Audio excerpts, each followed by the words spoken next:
number in this ball game, 441. They struck out the Bellingham Bells 18 times. A season high for the Bells last night. Is that something they're going to look to correct here tonight in game number 3? Offensively for the Bells last night, Troy Viola was the player of the game. Season 4, episode 30 of your Portland Pickles Baseball. Good evening, ladies and gentlemen, and welcome to Walker Stadium for another exciting installment of your 2019 Pickles Baseball season. For this evening's contest, the Pickles welcome the Bellingham Bells for the final game of this 3-game West Coast League Series. First pitch is scheduled for 7:05 p.m.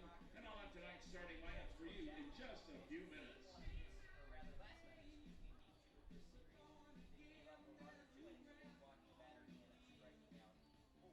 So after last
Good evening, ladies and gentlemen. Welcome to another edition of Portland Pickle Baseball here on the Pickles Facebook Live and PortlandPickleBaseball.com.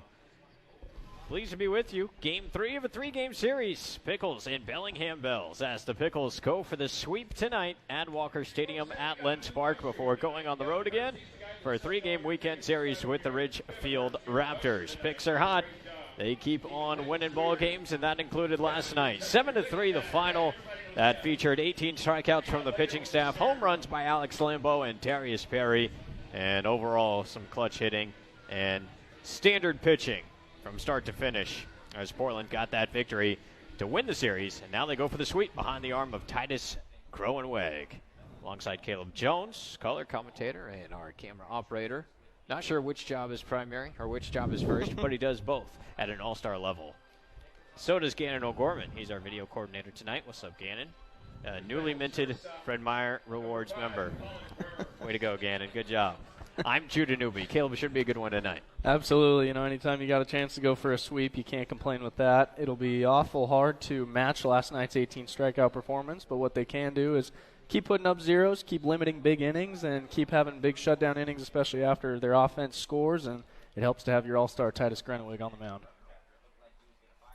Titus Groenweg from Cal State Fullerton fires the first pitch in, and it is promptly sent back up the middle into center field for a base hit. Colin Burns wasting no time. The first pitch at 7:07 tonight. But Colin Burns jumps all over the first offer that he sees from the Portland Pickle All-Star Titus Groenweg. Groenweg and reliever Connor Thurman are the two All-Stars representing the Portland Pickles when the All-Star game goes down in Bend in a couple of weeks' time. So Bellingham now, after losing for a 6th straight game last night, they are looking to get busy and waste little time doing so. And turning around to bunt is Kretschmar, and he sends it foul up the right side. 0-1 the count. It's unlike Bellingham to have to undergo a long losing streak. This is a team that's set the standard in the North Division of the West Coast League ever since they entered the league. But this year they've gone through a bit of a rough patch, and that's what we're seeing currently. Yeah, you're exactly right, and that's why, you know, the Pickles can't get comfortable. If you got a chance to sweep a team like this, you got to be able to do it if they're back on their heels like this. Turning to bunt again, Kretschmar, and pulling back, and that one gets away to the backstop.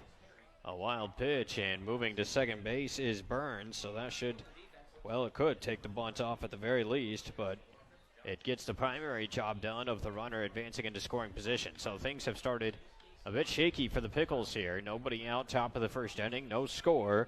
Burns singled on the first pitch he saw and advances to second on the wild pitch.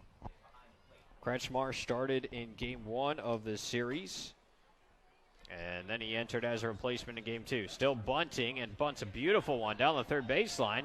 Barehand throw to first is just in time to get Kretschmar. What a play by Austin Lively, as that was an excellent bunt down the third baseline, but Lively got to it. Manzardo scooped it. That could have very well been an infield base hit. It was bunted that nicely, but Lively is able to get the out, and advancing to third base is Colin Burns. Yeah, with the runner at second, that's exactly where you want that bunt to land, force the third baseman to come in and defend it, and Lively made a great play there, like you said. One of 4 games across the West Coast League tonight. We'll continue to update you on the scores and standings in the league as the evening unfolds. Here is the number 3 hitter, Guthrie Morrison. He takes a curveball in there for strike 1 from Titus Groenweg. Morrison was 1 for 4 last night with an RBI and a run scored. Runner at third base, less than 2 outs, good run scoring opportunity, and Bellingham has the hitter to do it. The 0-1 to Morrison. He checks his swing and takes it down and in for ball 1. 1 ball and 1 strike. Well, the Pickles got quality outing from Brad McVeigh last night. He went 4 2/3 innings. He did concede a run in the top of the first inning, but after that was superb, getting a lot of strikeouts, 10 on the night. Here's a ground ball to shortstop. It's fielded by Casey Hunt. His throw to first is wild, and the tag unable to be applied by Manzardo. That is a throwing error on Casey Hunt. And reaching first base is Morrison. He brings home Colin Burns. That will be an RBI anyway for Morrison. as Burns would have scored had it been a ground out. But Morrison puts Bellingham on the board first. It's 1-0.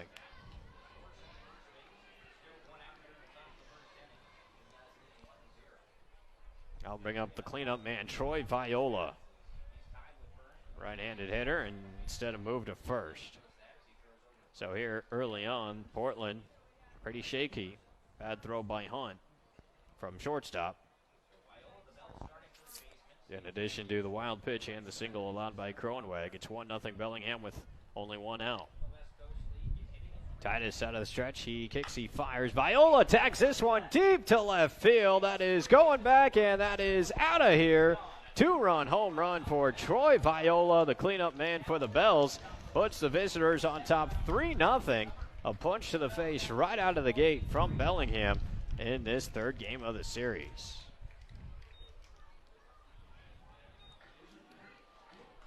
Yeah, you mentioned Bellingham, often a staple in the West Coast League, and you can tell they're playing for some pride here today. They don't want to be swept here on the road, and they are off to a hot start there, like you said. Real punch in the face to the all-star pitcher, Grenowig. Morrison comes around to score on the long ball from Viola. He leads the club in that category with another long ball. And now there's one out, bases empty. It's a 3-0 ball game, just like that. For Viola, his 7th home run of the season in the West Coast League. 7 bombs for him.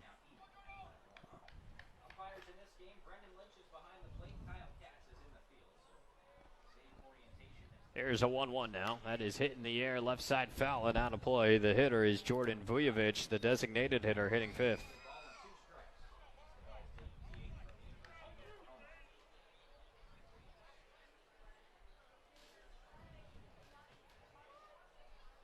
So a couple of hits and an error in this inning already. Here's a fly ball to left field, and coming in to make the catch, Davis DeLorfis for out number 2. Vujovic is retired on the fly out to left.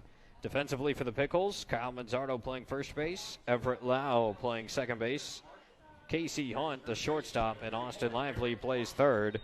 In the outfield, Davis DeLorfis in left, John Jensen in center, Gabe Scoro is in right. Darius Perry gets the start behind the plate for Titus Groenweg on the mound. Thomas Radinsky, the designated hitter, back from his 1-game suspension. Fastball missing, ball 1 here to Derek Marshall. He was in the 8th spot in game 1 of the series, bumped up to the cleanup role last night, and now splits the difference, hitting 6th in game 3. He swings and misses at the 1-0 delivery. 1 ball, 1 strike to Derek Marshall playing first base.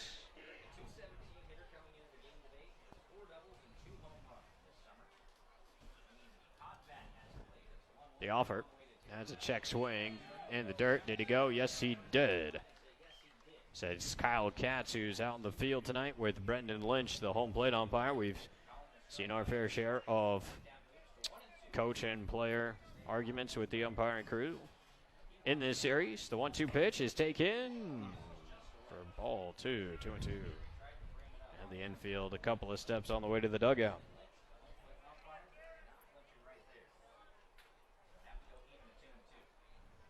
Groenweg's 2-2 pitch is hit in the air, foul right side, out of play. Go back on the road for a nice quick trip to Ridgefield Friday, Saturday, Sunday. It'll be good to see what life is like for the Raptors at their new ballpark. The 2-2 pitch buried in the dirt. And now it's a 3-2 count with 2 outs, bases empty to Derek Marshall. Yeah, and that's a series the Pickles need to get a little revenge on Ridgefield for the series here at Walker Stadium. The Pickles weren't playing as well as they are now back in that portion of the season, and they're a whole new team now, so I'm excited to see them go toe-to-toe with Ridgefield again. Meanwhile, Derek Marshall takes the 3-2 pitch, hits it hard on the ground through the left side into left field for a 2-out hit, 3rd hit of the inning for Bellingham.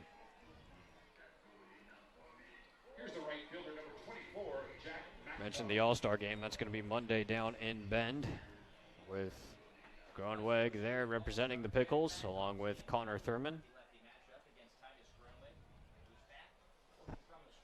Oh, snap throw to first. Tag applied, but Marshall back standing up. His first base coach does not appreciate him not sliding there. Adam Gieslin, Jake Whistler, the assistant coaches. There's the set and the offer. That is taken on the corner. 0-1. Pickles get Ridgefield over the weekend, and it's a little home and home with Corvallis. Have a home game against the Knights Wednesday and Friday, and a road game at the Knights on Thursday. Then it's on for a Saturday, Sunday, Monday weekend wraparound series on the road at Wenatchee. That's in about a week's time. Here is the 0-1 delivery. That is taken for strike two. The hitter, Jack Macdoff, is the 7-hole hitter playing right field. Marshall, the runner at first. 3 runs have scored on 3 hits and 1 Pickles error. Another move.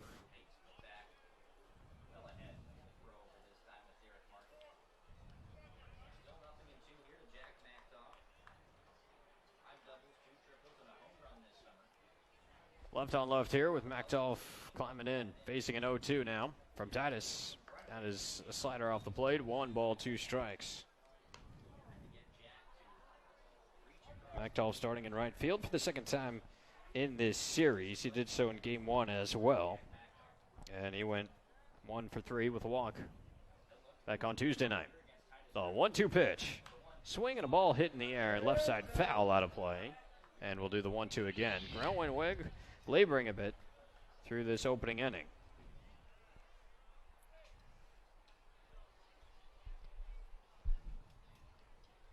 Right now sitting on 23 pitches, about to deliver his 24th of the frame.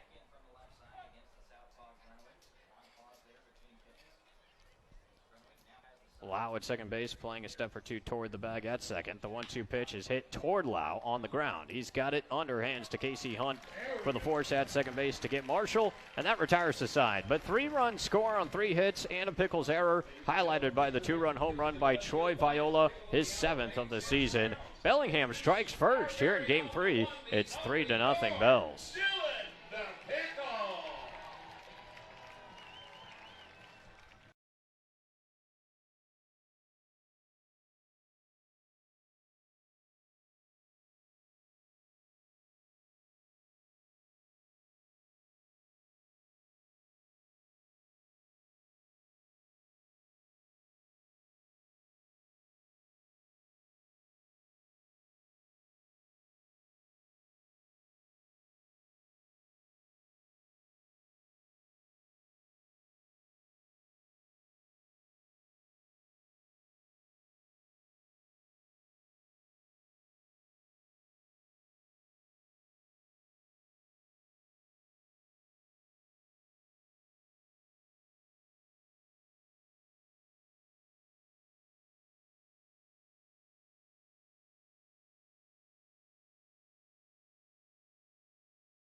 All right, here come the Pickles. They have their work cut out for them offensively, and they've got a tough arm to face on the hill. A left-hander from Western Oregon University, a native of Dallas, Oregon, not too far from here.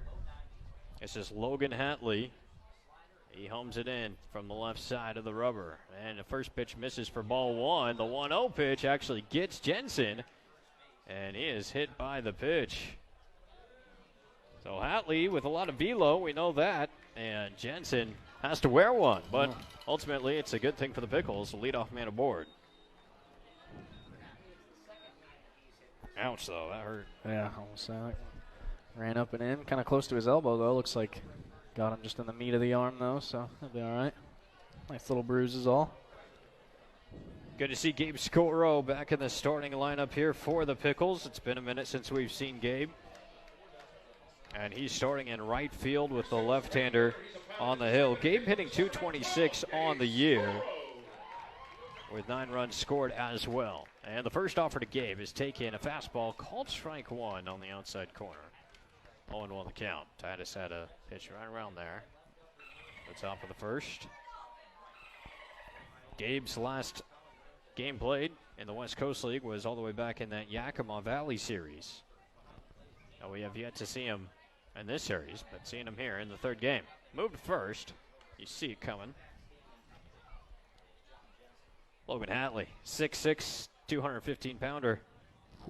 He really fills out the frame. Say that's the pitching body you want there, especially from the left side. That's what makes him so difficult to hit. 0-1 the count. Hatley looks to first and fires. Scoro takes a little low for ball one. 1-1 the count. This year in the West Coast League, Logan Hatley, 13 innings pitched, 20 strikeouts, 4 walks. Pretty nice ratio. Yep. He's only allowed 6 hits in 13 innings. Is 1-1 now on the way to Scoro. Here it is. That is swung on and foul to the screen. 1 ball, 2 strikes. Hatley boasts a 1-0 record. His ERA, pretty tiny, 1.38 in 4 games. So this is only his 5th West Coast League appearance. He's coming off the longest outing of his summer, going 6 innings at Victoria. 6 innings of 2-hit shutout baseball up at Victoria on July the 6th. So it kind of looks like they've just kind of upped his innings throughout the summer as he continues to move on and gave up his only 2 runs in his very first outing of the summer. The 1-2 to Scoro. Gabe swings a little late, but able to foul it away and see another one. He struck out 9 Victoria hitters in that 6-inning outing. He's got the ability to miss bats, that's for sure. But he hit Jensen, and it's a leadoff man on. Now Scoro hanging tough on 1-2. The pitch. Swing and a miss, strike 3. And that is going to be the first strikeout of the afternoon for Logan Hatley. 13-6. What's the number? 19. That's right. Guess what? It's his 19th birthday today. Kyle Manzardo. Say happy birthday, Kyle.